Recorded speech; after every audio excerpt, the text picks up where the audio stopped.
કદાચ ગાય તમારા ઘરના આંગણે આવી અને એક રોટલી જો ખાઈને જશે ને તો એનો જબરો હિસાબ મારા રોમ જોડે કરાવડાય છે. આટલો વિશ્વાસ રાખજો. કળિયુગમાં જાગતી અને દેખાતી કોઈ માતા હોય તો કેસે ગાય માતા.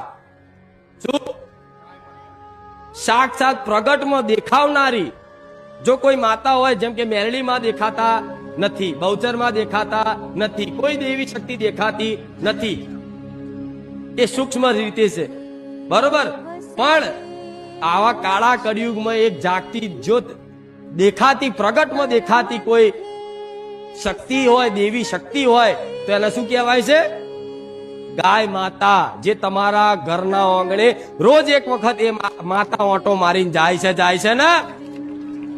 કોઈ ઘર એવું બાકી નથી ઘરના આંગણે કે એના ઘરની સોસાયટીમાં, એના ફરિયામાં આ માતા તમારા રૂબરૂ દેખાતી ના હોય.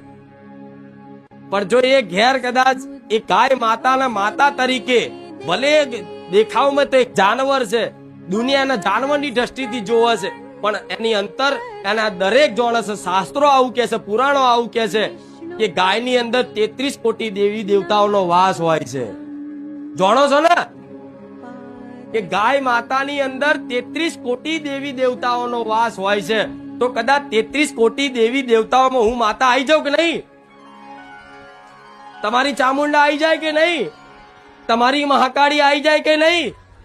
તમારી શક્તિ માતા આવી જાય કે નહીં?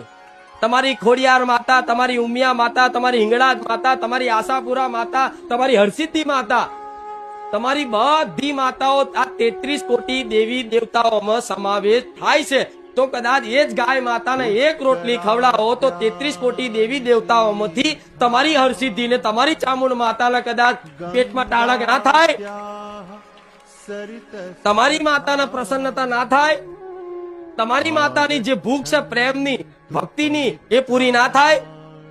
થાય. પણ આ ભરોસા સાથે કરો તો એને જાનવરની દ્રષ્ટિએ નહીં, પણ એના માતાની દ્રષ્ટિએ કદાચ એને કદાચ ભલે પૂજા ના કરો તો એને રોટલી ખવડાવો, એને જુવાર ખવડાવો, એને ઘાસ ખવડાવો, બસ ખાલી આટલું કરશો ને તોય મારી વિશેષ કૃપા, 1000 હાથથી કૃપા તમારી પર રહેશે.